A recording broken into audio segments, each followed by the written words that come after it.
2014 წლის 10 სექტემბერს საჯარო სამსახურის ბიუროს უფროსის ბრძანებით დამტკიცდა ადგილობრივი თვითმმართველობის მოხელის ვაკანტური თანამდებობის მოხელის ატესტაციის ტესტირების ეტაპების ჩატარების მეთოდიკის თემატიკისა და შეფასებების კრიტერიუმები საჯარო სამსახურის შესახებ საქართველოს კანონის 134 მე-4 ემუხლის მე-5 პუნქტის თანახმად.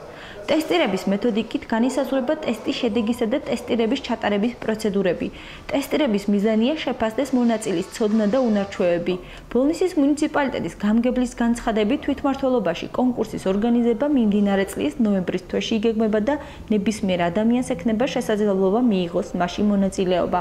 ჩვენ უახლოეს პერიოდში, ალბათ ოქტომბრის ბოლოს ნოემბერში გეგმავთ კონკურსის ორგანიზებას იმისათვის, რომ გამოვლინდნენ საჯარო მოხელები, რომლებიც შემდგომში გააღწევს ეს საჯარო მინიმუმ ერთი თვით ადრე ყველა მსურველს ექნება ინფორმაცია თუ კონკრეტულად რა არის ჩვენ სამსახურებში და კონკრეტული სამუშაო ამისად რა მოთხოვნები არის და რომელი კანონების ფლობა ევალებათ პროფილებს.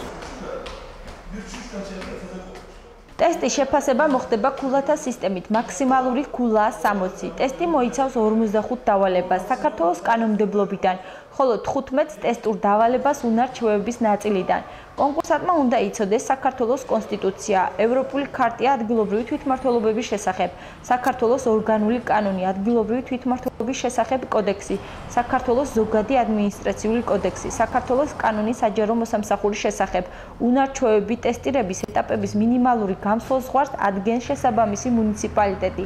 სწორი პასუხების მინიმუმ 50%, მაქსიმუმ 75%-ის ფარგლებში. თუ რა ზღვარს დაადგენს ბოლნისის მუნიციპალიტეტი ჯერჯერობით უცნობია.